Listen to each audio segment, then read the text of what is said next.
Hello friends, welcome back to my YouTube channel Bijnor brain station. तो हम gravitation पढ़ रहे थे, जिसमें हमारे 7 लेक्चर कंप्लीट हो चुके थे, जिसमें हमने ग्रेविटेशनल फोर्स और acceleration due to gravity, variation of acceleration due to gravity, escape velocity, potential energy और ग्रेविटेशनल पोटेंशियल, ये सब हम पढ़ चुके थे। आज हम एक नए कॉन्सेप्ट पे बात करने वाले हैं। हम बात करने वाले हैं लॉन्चिंग ऑफ सैटेलाइट पे, उसकी स्पीड ऑफ सैटेलाइट पे बात करेंगे और उससे रिलेटेड कुछ अनदर इंपॉर्टेंट फैक्ट्स पे बात करने वाले हैं। तो चलिए आज का ये लेक्चर शुरू करते हैं, जो हमारे पास है लॉन्चिंग ऑफ सैटेलाइट। तो लॉन्चिंग ऑफ सैटेलाइट से मीनिंग है कि भाई जब हम सैटेलाइट को किसी भी प्लेनेट या अर्थ के अराउंड प्लेस करते हैं तो उसमें क्या क्या कंडीशन रहने वाली है। तो मेरे पिछले लेक्चर में मैंने एस्केप वेलोसिटी में ये कॉन्सेप्ट आपको बताया था।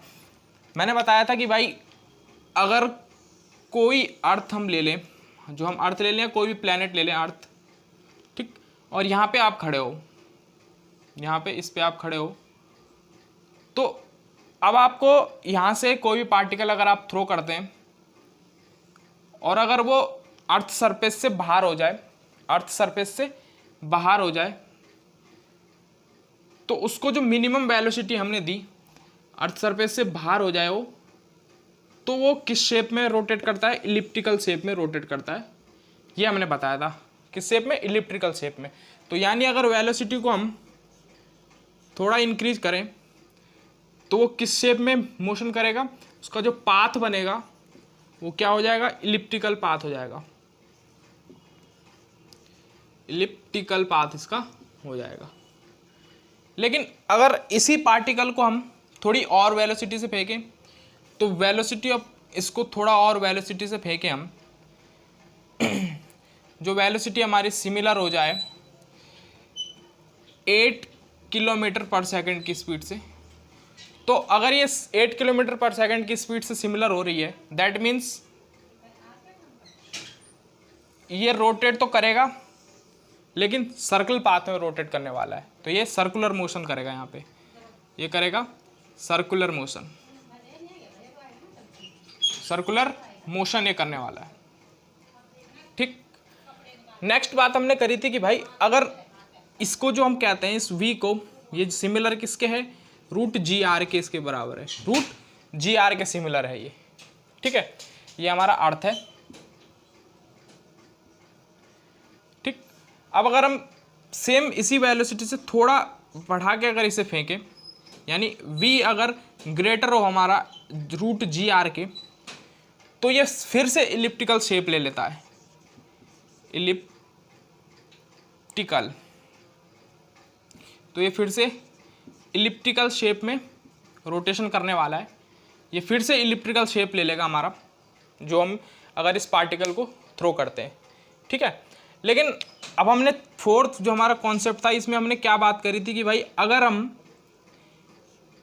v को कितना सिमिलर फेंकें कि वो 11.2 किलोमीटर पर सेकंड की स्पीड से हो जाए। तो अगर 11.2 किलोमीटर पर सेकंड की स्पीड से अगर ये फेंका जाए तो ये स्केप कर जाएगा। ये हम कॉन्सेप्ट पढ़ चुके हैं, स्केप कर जाएगा। और स्केप करेगा तो किस पाथ को फॉलो करेगा ये? तो ये पैराबोलिक पाथ फॉलो करेगा, पैराबोलिक, ये पैराबोलिक पाथ फॉलो करने वाला है हमारा, ठीक है ना। पैराबोलिक पाथ फॉलो करेगा, दैट मीन्स यहाँ पे क्या हो जाएगा? ये स्केप कर गया, यानी अर्थ की ग्रेविटेशनल फील्ड को पार कर गया, ठीक है ना। ये ग्रेविटेशनल फील्ड में बनेगा, ठीक। और लास्ट कॉन्सेप्ट हमने यहाँ पे पढ़ा था कि अगर v को हम इंक्रीज करें कितना, कि या तो v से, और ये हमारा किसके बराबर होता है? रूट अंडर रूट 2gr के बराबर हमारा ये होने वाला है। ये हम पढ़ चुके हैं लास्ट लेक्चर में। अगर आपने मेरा वो वाला वीडियो नहीं देखा है तो सर्च कीजिए यूट्यूब पे escape velocity Bijnor brain station, तो आपको वहाँ पे इसका पूरा लेक्चर मिल जाएगा। तो यहाँ पे v जो ग्रेटर देन अगर हम करें 11.2 किलोमीटर से पर सेकंड से, तो अभी भी ये क्या करेगा? स्केप तो करेगा, साथ में पैराबोलिक पाथ के अलावा कौन सा पाथ फॉलो करेगा? ये हाइपरबोलिक पाथ फॉलो करेगा, हाइपरबोलिक पाथ फॉलो करेगा, ठीक है। तो ये कॉन्सेप्ट हम पिछले लेक्चर में पढ़ चुके थे। तो मेनली हम इस पे बात करने वाले हैं आज हम स्केप, जो हमारा लॉन्चिंग ऑफ सैटेलाइट, जो दूसरा पॉइंट है हमारा, √GR पे, इस पे हम बात करने वाले हैं। तो चलिए शुरू करते हैं आज का ये लेक्चर। चलिए मैंने वो रब कर दिया है। अब हम बात करते हैं, सबसे पहले बात आती है कि भाई इसकी स्पीड कितनी रखें। जो हम लॉन्चिंग सैटेलाइट को लॉन्च कर रहे हैं कि वो अर्थ की ऑर्बिट में घूमे, तो वो स्पीड कितनी रखें कि ये अर्थ की ऑर्बिट में घूमे। तो सपोज करो हम क्या करते हैं यहाँ पे, मान लो ये हमारी अर्थ है जिसका मास हमारा पास क्या है, कैपिटल M, ठीक है। ये हमारे पास कैपिटल M मास है, और जो ये रेडियस है हमारी, ये हमारे पास R रेडियस है, दिस इज R रेडियस, ठीक है। और इसके अराउंड कोई सैटेलाइट हमारी घूम रही है, ये हमारे पास कोई सैटेलाइट है हमारी, ये इसके अराउंड रोटेशन कर रही है, ठीक, इसके अराउंड ये रोटेशन कर रही है। और ये डिस्टेंस है सेंटर ऑफ अर्थ से, इसकी डिस्टेंस है ये स्मॉल r, ये डिस्टेंस है हमारी स्मॉल r, ठीक है। ये डिस्टेंस हमारी हो गई स्मॉल r। अब देखो ये सैटेलाइट यहाँ पे है हमारा, इसका मास हमारा स्मॉल m, वेलोसिटी ये लेके चल रहा है v, ठीक। कुछ टाइम बाद यहाँ पे पहुँचेगा, इसकी वेलोसिटी हो जाएगी यहाँ पे v, मास इसका m, ठीक है। फिर कुछ टाइम बाद ये यहाँ पे पहुँचेगा, मास इसका m हो जाएगा, वेलोसिटी इसकी v रहने वाली है, ठीक। अब देखिए इस सैटेलाइट को इसके अर्थ के ऑर्बिट में प्लेस करने के लिए जो स्पीड लगी वो इसकी ऑर्बिटल स्पीड होगी, यानी स्पीड ऑफ सैटेलाइट होगी, ठीक है। लेकिन एक बात और समझने वाली बात क्या है यहाँ पे कि भाई जो इस ऑर्बिट को इस अर्थ के अराउंड घुमा रहा है या अर्थ के अराउंड रोटेट कर रहा है, तो इस पर कुछ फोर्स लग रहा होगा। तो बेसिकली हम जानते हैं कि भाई कोई भी चीज़ अगर सर्कुलर फॉर्म में रोटेट कर रही है तो उस पर कौन सा फोर्स लगता है, हमारा सेंट्रीपिटल फोर्स लगता है। तो यानी इस पे जो सेंट्रीपिटल फोर्स लग रहा है उसकी डायरेक्शन क्या होने वाली है, उसकी डायरेक्शन ये होने वाली है toward the centre, toward the centre उसकी डायरेक्शन होने वाली है। ये हो गया F(c), यानी सेंट्रीपिटल फोर्स F(c). ये बात आपको समझ में आ गई। तो कितना सेंट्रीपिटल फोर्स लगेगा, तो सेंट्रीपिटल फोर्स जो होगा हमारे पास, सेंट्रीपिटल फोर्स जो हमारे पास लगने वाला है, centripetal force on the satellite, तो ये सेंट्रीपिटल फोर्स क्या होगा, F(c) होगा, ठीक है। और ये F(c) क्या हो जाएगा, mv²/r, क्योंकि डिस्टेंस हमारे पास ये वाली r हम डिस्टेंस लेंगे, ठीक है ना। तो ये mv²/r, this is the first equation, ठीक। अब सेंट्रीपिटल फोर्स क्यों लगा, सेंट्रीपिटल फोर्स कब लगेगा, जब इस पे कोई अनदर वर्क उसको सेंट्रीपिटल फोर्स लगने के लिए अप्रोच करेगा। तो उस पे अप्रोच करने का क्या है, इस सेंट्रीफ्यूगल फोर्स को, इस सेंट्रीपिटल फोर्स को अप्रोच कौन कर रहा होगा, ग्रेविटी कर रही होगी, अर्थ की ग्रेविटी इसको अप्रोच कर रही होगी। तभी तो ये देखो ये कैपिटल मास है, स्मॉल मास के बीच में ग्रेविटेशनल फोर्स लग रहा होगा हमारा, क्या लग रहा होगा, ग्रेविटेशनल फोर्स लग रहा होगा, ठीक है। तो ग्रेविटेशनल फोर्स जब लगेगा दोनों पे, ठीक है ना, तो ग्रेविटेशनल फोर्स लगेगा तो क्या होगा, तभी तो ये सेंट्रीपिटल फोर्स लगेगा, क्योंकि ये अप्रोच करेगा इसको, तभी तो ये सेंट्रीफ्यूगल फोर्स के तहत घूमेगा। तो यानी इस पे ग्रेविटेशनल फोर्स भी लगेगा। तो gravitational force between gravitational force between capital M and small m, capital M का मतलब मास ऑफ अर्थ और स्मॉल m का मतलब मास ऑफ सैटेलाइट, है ना। तो अर्थ क्या करेगी, इसको अपने और खींचने की कोशिश करेगी, ठीक है, जिस वजह से सेंट्रीपिटल फोर्स बनेगा, जिस वजह से सेंट्रीपिटल फोर्स, तो जो फोर्स ऑफ अट्रैक्शन इनके बीच में लगेगा वो क्या लगेगा, एफ जी जो होगा यानी एफ ग्रेविटेशन जो होगा फोर्स वो क्या होगा G(m1 m2 by R square, क्योंकि डिस्टेंस इनके बीच की आर है। तो ये हमारे पास सेकंड इक्वेशन हो गई। ठीक है, दो चीज हमारे पास मिली। अब ये चीज हमें मिल गई।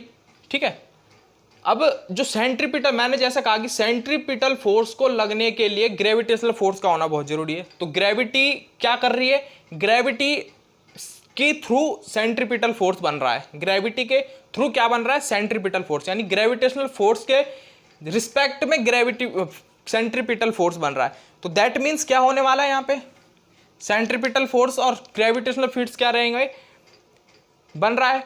अब देखो ग्रेविटी का जो क्या होगा, जो ग्रेविटी की डायरेक्शन होगी वो किधर रहने वाली है, तो ग्रेविटी की डायरेक्शन भी जो सेंट्रीफ्यूगल फोर्स की डायरेक्शन होगी वही ग्रेविटी की डायरेक्शन होगी, एफ ऑफ जी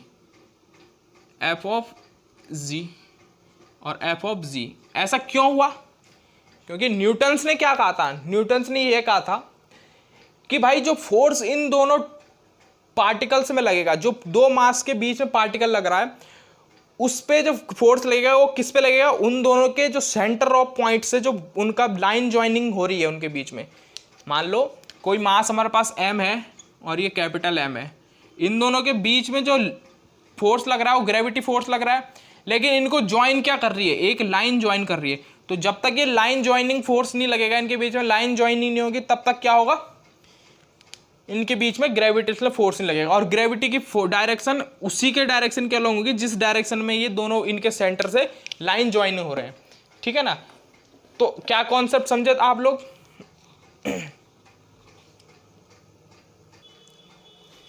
ठीक है, तो न्यूटन्स ने क्या कहा, the gravitational law act along the line joining of two masses. ठीक है ना, तो जो इनके बीच में जो फोर्स लग रहा है वो क्या होगा, by Newton's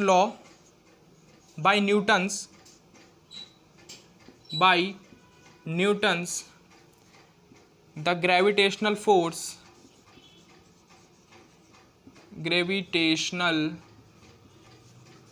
force act along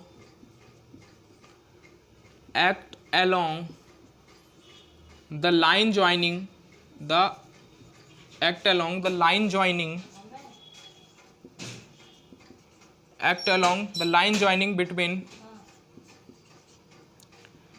between the center of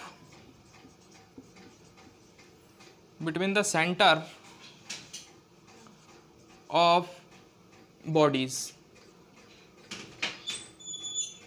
between the center of body।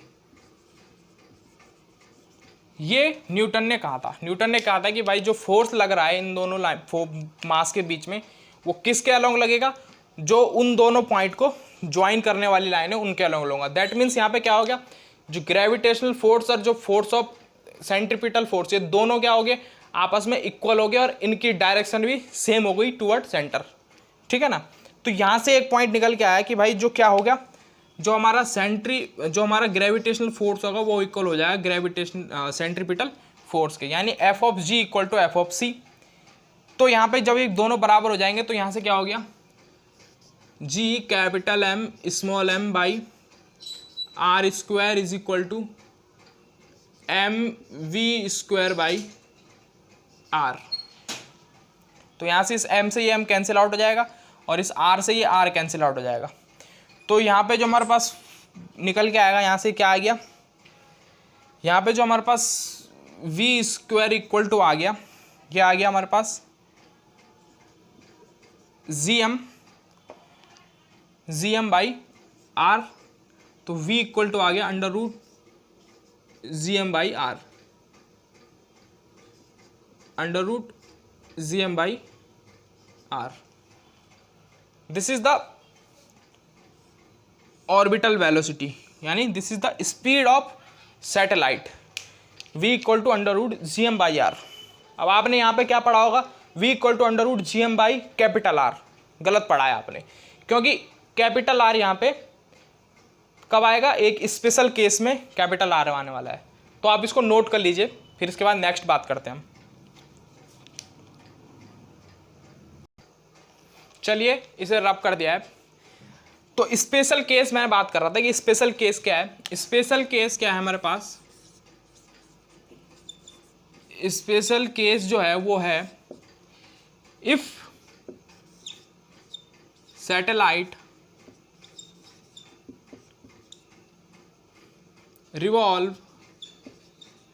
revolving if satellite revolving very close to the earth surface। तो इससे क्या हो जाएगा, मान लो सैटेलाइट क्या कर रही है, very close to earth surface, यानी यहाँ पे कहीं पे रोटेट कर रही है, very close to earth surface. तो इससे क्या होगा, जो उसकी आर डिस्टेंस है वो अपीयर होगी किसके, आर के बराबर। ये कोई हमारे पास सैटेलाइट है जो very close to earth surface rotate कर रही है, ये हो गया। ठीक है, तो जो आर अर्थ की रेडियस है वो क्या है, 6400 किलोमीटर, 100 किलोमीटर, 6400 किलोमीटर। ठीक है, लेकिन अगर इस पे थोड़ा सा भी 10 किलोमीटर, 100 किलोमीटर, 800 किलोमीटर, 500 किलोमीटर तक अगर ऊपर कोई सैटेलाइट लॉन्च किया है हमने, सैटेलाइट प्लेस है, तो उससे कोई फ़र्क नहीं पड़ने वाला उसमें। लेकिन हाँ, अगर 800 से ऊपर 1000, 2000, 5000 किलोमीटर के ऊपर जो ऊपर हाइट पे है तो कुछ फ़र्क पड़ेगा। तो यहाँ पे अगर छोटी हाइट पे भी है अगर कोई सैटेलाइट, तो वहाँ पे कोई फ़र्क पड़ने वाला नहीं है। तो इससे क्या हो जाएगा, हमारा जो आर हमारे पास सैटेलाइट की रेडियस है, वो सैटेलाइट की लेंथ है, प्लेस लेंथ की, वो किसकी ओर टेंड करेगी, आर की ओर टेंड करने वाली है। आर की ओर टेंड करने का मतलब इसको हम इस तरीके से अपीयर होगी कि ये सिमिलर लगने लगेगी। तो सिमिलर जब लगने लगेगी तो वहाँ पे क्या हो जाएगा, आर इक्वल टू आर हो जाएगा। तो हमारे पास जो वी और ओ आया, हमारे पास वी ऑर्बिटल हमारे पास आया, वो क्या आएगा, √GM/r की जगह कैपिटल आर आ जाएगा। ये वो स्पेशल केस है जहाँ पे हम कैपिटल आर देखते हैं। ये कब है हमारे पास, जब satellite revolving very close to earth surface, satellite जब अर्थ के वेरी क्लोज घूम रहा है तो ये वाला केस यहाँ पे बनेगा। ठीक है, तो नोट कर लीजिए आप, फिर आगे बढ़ते हैं। चलिए एक और कॉन्सेप्ट यहाँ से निकल के आता है हमारा। हम क्या जानते हैं कि भाई जो हमारे पास स्मॉल जी है वो क्या होता है हमारे पास, GM/r²। ठीक है, तो अगर हम इसको इसमें पुट कर दें तो यहाँ से वी ऑर्बिटल क्या निकल के आएगा, GM के जगह हम क्या रखेंगे, GR², GR² = GM। ठीक है, तो ये हम इसमें पुट कर देंगे। तो इसे पुट करो तो ये हो जाएगा GR²/r, यहाँ से ये कैंसिल आउट। तो जो V ऑर्बिटल निकल के आया वो आया हमारे पास √GR, √GR। ये कॉन्सेप्ट यहाँ से निकल के आएगा कि V0 = √GR। अब अगर क्वेश्चन हमारे पास दिया जाए, क्वेश्चन में अगर ये नहीं बताया गया है कि उसकी अप्रोक्सीमेट फिक्स हाइट क्या दी गई है, बोल रहा है कि अर्थ के ऑर्बिट में रोटेट कर रहा है, तो आपको क्या करना है, सीधा ये वाला फॉर्मूला यहाँ पे एप्लीकेबल है, डायरेक्ट ये लगा देना है √GR। तो हमें ये मान लेना है, वहाँ पे क्या मान लेना है क्वेश्चन में, कि भाई जो सैटेलाइट रिवॉल्व कर रहा है वो वेरी क्लोज टू अर्थ है। कब, जब क्या हो, उसकी एक्चुअल हाइट हमें गिवन ना हो। एक्चुअल हाइट हमें गिवन ना हो तो हमें मान लेना है कि वो क्या कर रहा है, रिवॉल्व कर रहा है वेरी क्लोज टू अर्थ। उससे क्या होगा, जो इसकी हाइट हम कंसिडर कर लेंगे वो आर के बराबर कर लेंगे, और आर हमारे पास 6400 होता है ये किलोमीटर, रेडियस ऑफ अर्थ। तो इससे ये क्वेश्चन हमारा सॉल्व हो जाएगा। तो हमें अगर गिवन क्वेश्चन में गिवन नहीं है कि सैटेलाइट कौन सी हाइट पे प्लेस है, ठीक है ना, तो वहाँ पे हमें कंसिडर करने लाए कि सैटेलाइट कहाँ रिवॉल्व कर रही है, very close to earth surface. इतनी बात समझ में आई आपको। अभी जब क्वेश्चन कराऊंगा मैं इससे रिलेटेड एक पूरी सीरीज लेके आऊँगा क्वेश्चन की, पूरे चैप्टर की, तो उससे हम इसमें बात करेंगे इससे रिलेटेड। ठीक है, तो चलिए नोट करिए, इसके बाद नेक्स्ट बात स्टेप पे चलते हैं। नोट कर लिया तो रब कर देता हूँ मैं, चलिए रब कर दे। चलिए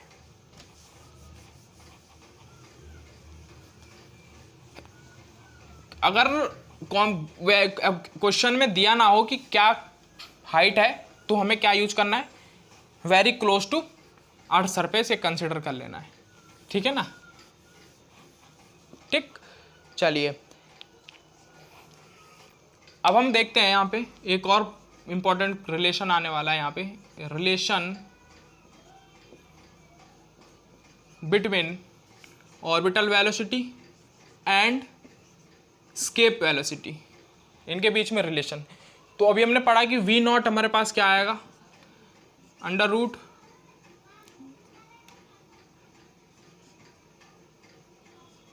GM बाई R, और VE हमारे पास क्या आएगा, under root 2GR, root GR, ठीक है ना। तो ये चीज़ हमारे पास आ गई। अच्छा, एक और बात मैं बताना भूल गया आपको, वेरी सॉरी, कि सैटेलाइट की वेलोसिटी का सैटेलाइट के मास से कोई रिलेशन नहीं है। देखो ना, इसको हटाओ पहले, देखो सैटेलाइट की वेलोसिटी v ऑर्बिटल का सैटेलाइट के मास से, यहाँ पे तो कैपिटल M है ना, ये मास ऑफ अर्थ है हमारा, ये मास ऑफ अर्थ है, तो सैटेलाइट की वेलोसिटी का सैटेलाइट के मास से कोई रिलेशन नहीं है। यानी जो वेलोसिटी है इसकी, ये मास पे, अर्थ उस सैटेलाइट के मास पे डिपेंड नहीं कर रही है, ये किस पे डिपेंड कर रही है, इसकी रेडियस पे डिपेंड करेगी, ठीक है ना, इसके रेडियस पे डिपेंड कर रही है। तो यानी सैटेलाइट की वेलोसिटी का सैटेलाइट के मास से कोई रिलेशन नहीं है, ठीक। तो चलिए यहाँ पे हमारे पास जो VE था वो था under root 2GR, root GR। तो यहाँ से इनको दोनों को बराबर रख सकते हैं हम। तो जो हमारे पास आएगा यहाँ पे, ये आएगा root GM by R is equal to root 2GR। तो ये रूट से रूट कैंसिल आउट हो जाएगा, तो GM इज इक्वल टू हो जाएगा 2GR स्क्वायर, 2GR स्क्वायर।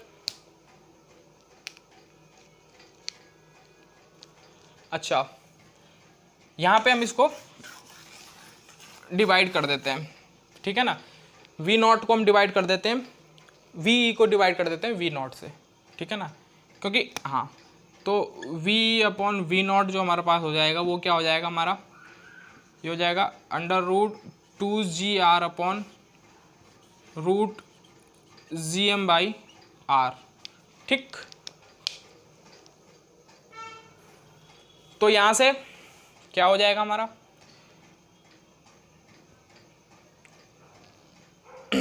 हाँ,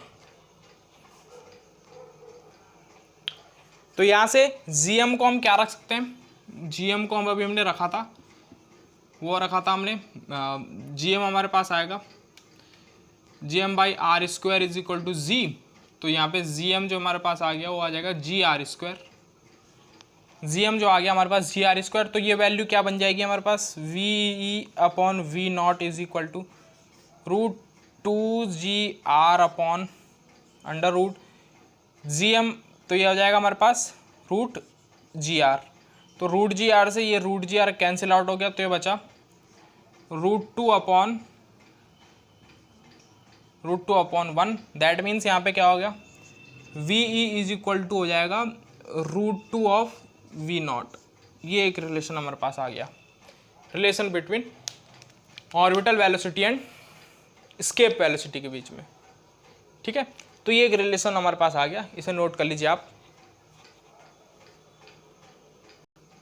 चलिए मिटा दें, चलिए मिटा देते हैं इसको। तो अब हम बात करने जा रहे हैं time period of revolution of satellite, time period of revolution of satellite. तो जो हमारा अगला टॉपिक है, time period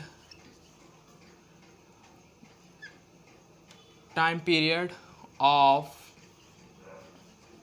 revolution of satellite. ठीक है, अब हम टाइम पीरियड पे बात कर रहे हैं, time period of revolution of satellite पे। बड़ा अच्छा कॉन्सेप्ट है, देखेंगे।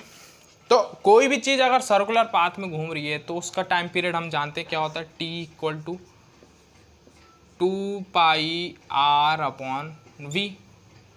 ठीक है, तो हमने अभी इसकी सैटेलाइट की वेलोसिटी फाइंड करी, तो V T is equal to क्या हो गया, 2πr/v क्या हो गया, √gm/r। ठीक है, और gm हमारे पास क्या है,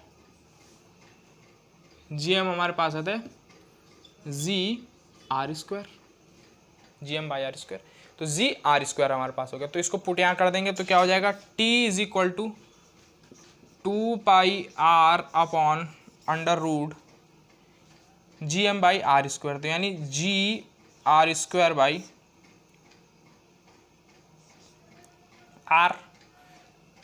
है ना, g/r²/r।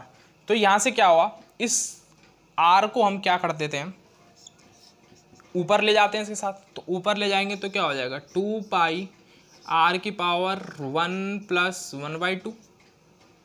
ठीक, और नीचे क्या हो जाएगा, r√g, r बाहर निकाल दिया रूट से, तो r√g। ठीक है, r√g, इतना समझ में आया तुम आप लोगों को,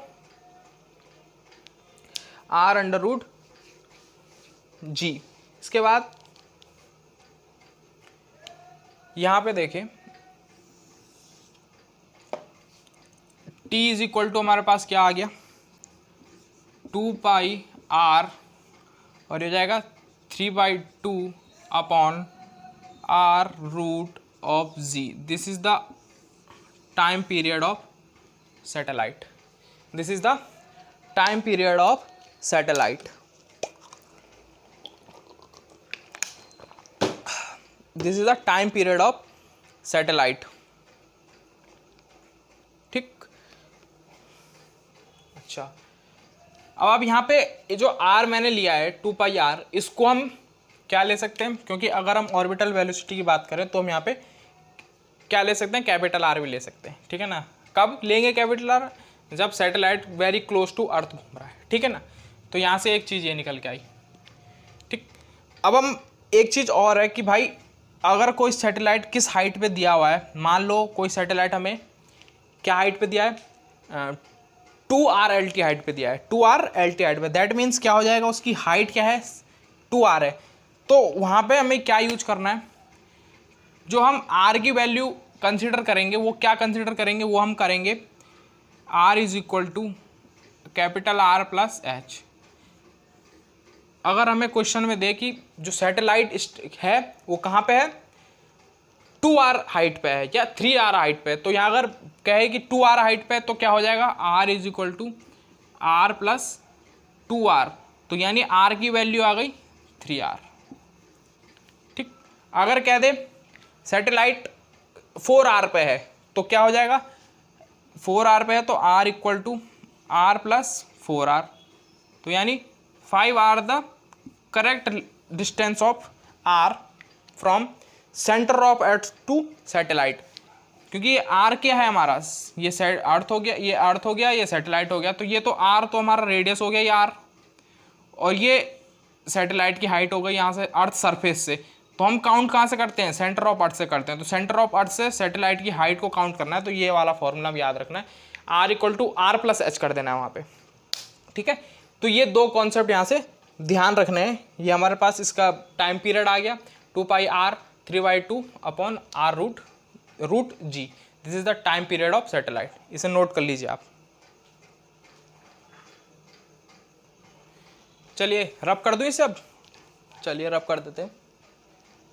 तो अब हम बात कर रहे हैं time period of satellite when satellite revolving very close to earth surface.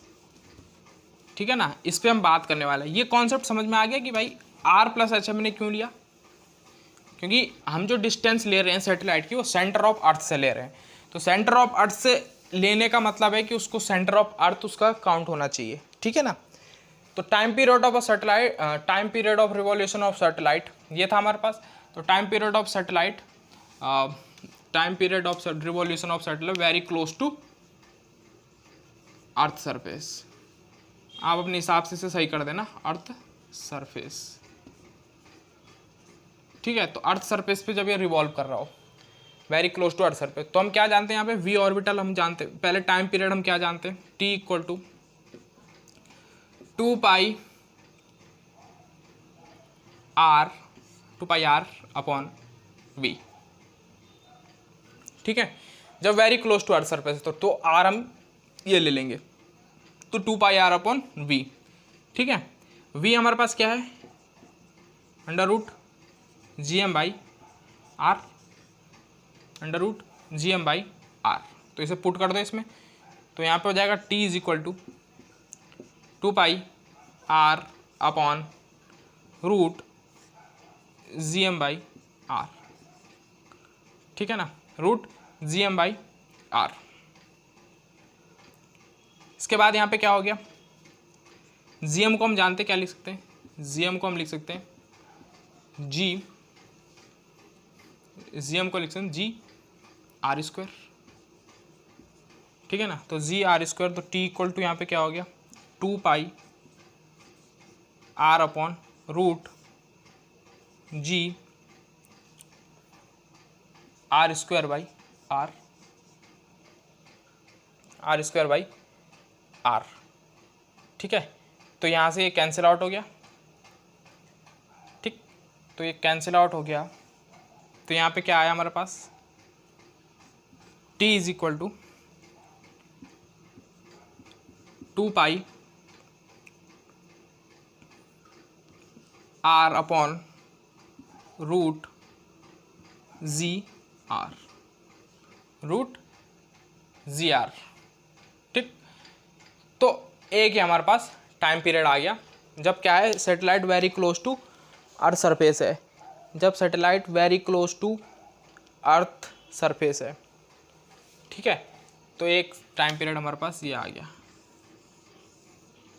ठीक है, अच्छा एक बात आपको ध्यान रखनी है, जो मैं पीछे इससे जस्ट पहले जो सैटेलाइट का रिवॉल्व कराया था मैंने, वहाँ पे जो हमारा आया था यहाँ पे G M by capital R हमें लेना है नीचे, G M by capital R आप कर लेना। तो G M by capital R यहाँ पे हो जाएगा जी एम की G R square by R हो जाएगा, और ये आर बाहर आके, तो जो आर हमारा बाहर आ रहा था यहाँ पे, वहाँ पे कैपिटल आर हमारा बाहर आएगा। ठीक है ना, ये ध्यान आपको रख लेना है, ये आप करेक्ट कर देना वहाँ पे पीछे। ठीक, तो जो हमारा स्मॉल आर बाहर आ रहा था वहाँ पे कैपिटल आर बाहर आएगा। ठीक है ना, तो ये आप सही कर लेना उसे। ठीक, तो ये हम time period of revolution of satellite very close to earth surface पे हम बात कर चुके हैं। ठीक, तो आज के लेक्चर में इतना ही। आज हमने सैटेलाइट के बारे में पढ़ा, लॉन्चिंग ऑफ सैटेलाइट के बारे में। मेरी आने वाली नेक्स्ट वीडियो में हम इससे रिलेटेड क्या पढ़ेंगे, इससे रिलेटेड हम रिवॉल्यूशन ऑफ सैटेलाइट तो हम पढ़ चुके हैं, इससे रिलेटेड हम इसकी एनर्जी पे बात करेंगे, सैटेलाइट की एनर्जी पे बात करने वाले, बाइंडिंग एनर्जी क्या होती है इस पे बात करेंगे। तो मिलते हैं मेरी नेक्स्ट वीडियो में, तब तक के लिए धन्यवाद।